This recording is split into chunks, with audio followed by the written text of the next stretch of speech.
Assalamualaikum warahmatullahi wabarakatuh. Halo semuanya, perkenalkan nama saya Afrinia Arsalina dengan NIM 2305 Video ini dibuat dalam rangka pemenuhan nilai ujian akhir semester mata kuliah literasi digital, yakni mengenai pemanfaatan PowerPoint untuk video pembelajaran. Saya mengambil materi mengenai teks ulasan. Selamat menyaksikan. Ada 4 pokok bahasan yang akan saya bahas. Yang pertama ialah mengenai pengertian teks ulasan. Yang kedua ialah jenis-jenis teks ulasan. Yang ketiga, ciri-ciri teks ulasan. Dan yang keempat ialah struktur teks ulasan. Yang pertama, yakni pengertian teks ulasan. Teks ulasan merupakan sebuah teks yang berisi suatu tafsiran ataupun komentar dengan tujuan untuk menilai atau menyampaikan kritik terhadap sebuah objek, bisa buku, drama, novel, puisi, film, atau lagu. Tulisan ini nantinya akan diterbitkan atau dijadikan tolak ukur bagi penikmat karya tersebut. Selanjutnya ialah jenis teks ulasan. Teks ulasan yang pertama ialah teks ulasan informatif. Teks ulasan ini berisi gambaran singkat, padat, umum terhadap suatu karya. Resensi jenis ini tidak menyampaikan isi karya secara keseluruhan, namun hanya memaparkan bagian yang penting saja dan menekankan pada kelebihan dan kekurangan karya tersebut. Yang kedua ialah teks ulasan deskriptif. Resensi jenis ini berisi gambaran detail pada tiap bagian suatu karya. Teks ulasan ini biasanya dilakukan pada suatu karya fiksi untuk mendapatkan gambaran jelas tentang manfaat, pentingnya informasi, dan juga kekuatan argumentatif yang dituangkan oleh penulis pada sebuah karya tersebut. Yang ketiga ialah teks ulasan kritis. Resensi jenis ini berisi ulasan suatu karya secara terperinci dengan mengacu pada metode atau pendekatan ilmu pengetahuan tertentu. Teks ulasan ditulis secara objektif dan kritis, bukan berdasarkan subjektif dari penulis resensi. Ialah ciri-ciri teks ulasan. Yang pertama ialah memiliki struktur yang tetap. Teks ulasan selalu memiliki penulisan yang sama, yakni terdiri dari orientasi, tafsiran, evaluasi, dan juga rangkuman keseluruhan ulasan. Yang kedua ialah memberi informasi mengenai sebuah karya sastra. Teks ulasan harus selalu memberi informasi mengenai sebuah karya yang diulas, dari mulai identitas karya atau sinopsis keseluruhan karya tersebut.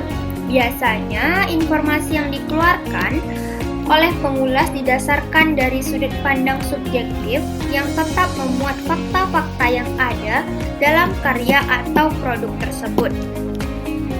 Yang ketiga ialah memberikan pandangan atau opini. Hal yang paling vital dalam sebuah teks ulasan ialah memberikan pandangan atau opini pengulas terhadap objek yang diulas. Syarat pandangan atau opini ini adalah harus memakai sudut pandang subjektif, tetapi tetap berpegang pada fakta yang ada di dalam karya tersebut. Yang keempat ialah dibuat untuk memberikan pandangan kepada khalayak ramai. Ciri lain dari sebuah teks ulasan adalah dibuat untuk memberikan gambaran kasar kepada khalayak apakah karya tersebut perlu dilihat atau tidak. Inilah kenapa kritik sastra atau ulasan sangat mempengaruhi eksistensi sebuah karya di pasar. Sebab ulasan yang baik akan mengundang lebih banyak orang, sedangkan ulasan yang buruk akan membuat orang berpikir 2 kali soal objek yang diulas. Ialah struktur teks ulasan. Yang pertama ialah orientasi. Orientasi merupakan bagian pertama yang menjelaskan tentang gambaran umum terhadap karya yang diulas.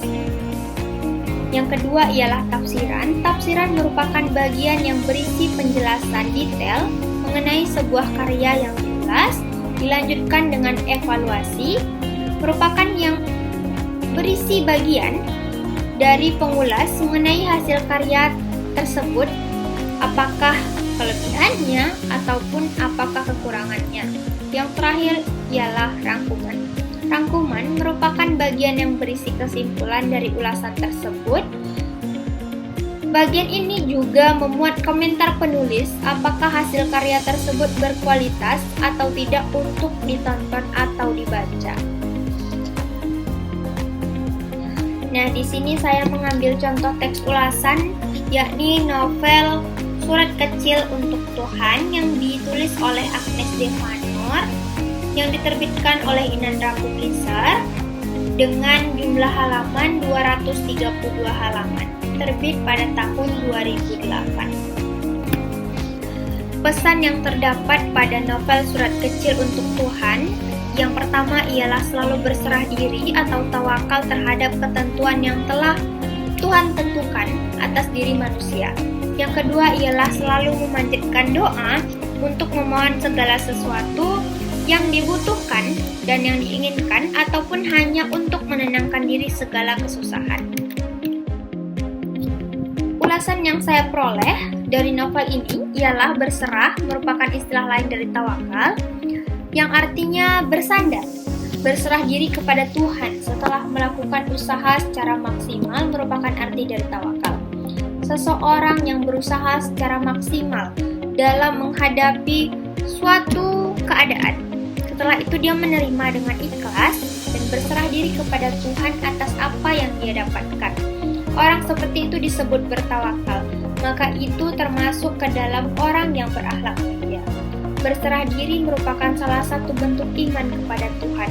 Contohnya dalam novel ini berisi kutipan, "Aku sadar, kini aku mulai berserah diri kepada Tuhan untuk menjalani sisa hidupku." Selanjutnya ialah contoh teks ulasan yang berikutnya mengenai kutipan yang tadi. Merupakan bentuk pesan berserah diri atau tawakal Keke kepada Tuhan atas penyakit yang diberikan kepadanya. Ia berserah kepada Tuhan atas apa yang dia alami dalam hidupnya. Sebelumnya dia telah berusaha untuk menyembuhkan penyakitnya dan sekarang ia menyerahkan semuanya kepada Tuhan karena Keke percaya hanya kepada Tuhan ia berserah setelah ia melakukan pengobatan semampu dia. Hal demikian merupakan bentuk berserah diri atau tawakal seorang manusia kepada Tuhannya. Yang kedua, pada dasarnya seorang individu melakukan doa untuk memohon segala sesuatu yang dibutuhkan, yang diinginkan, ataupun hanya untuk menenangkan diri dari segala kesusahan. Namun sebenarnya doa mempunyai fungsi dan kegunaan yang tak terhingga. Doa juga merupakan suatu alat komunikasi manusia dan Sang Pencipta. Dapat dikatakan bahwa setiap orang yang beragama pasti berdoa. Doa menjadi bagian yang esensial dalam kehidupan manusia yang beragama dan selalu berdoa agar memperoleh keselamatan dan ketenangan. Doa merupakan peranan penting untuk kelangsungan dan perjalanan hidup manusia. Untuk itu, hampir di setiap perjalanan umat beragama, ia akan melakukan segala sesuatu agar memperoleh selamat dan sejahtera. Doa adalah permohonan kepada Tuhan, sedangkan berdoa adalah mengucapkan doa kepada Tuhan yang disertai kerendahan hati untuk mendapatkan suatu kebaikan. Hal tersebut ada pada kutipan berikut ini. Kalau sudah begini, aku hanya bisa berdoa saja kepada Tuhan. Semoga saja Tuhan mengabulkan permohonanku. Yang kedua, aku hanya bisa berdoa kepada Allah, semoga yang aku khawatirkan tidak terjadi. Kutipan tersebut menunjukkan bahwa tokoh Keke sangat menggantungkan dirinya kepada Sang Pencipta. Ini merupakan moral yang dapat ditiru oleh pembaca. Dia tidak pernah lupa memanjatkan doa kepada Tuhan setelah dia merasa sudah melakukan yang terbaik dalam hidupnya. Karena ia percaya apapun yang ia kerjakan tidak akan bisa berjalan baik tanpa campur tangan Tuhan. Kelebihan novel ini ialah menyampaikan banyak sekali pesan moralnya. Salah satunya ialah mengenai tawakal dan juga rasa sabar atas apa yang telah Tuhan tetapkan terhadap hidup kita.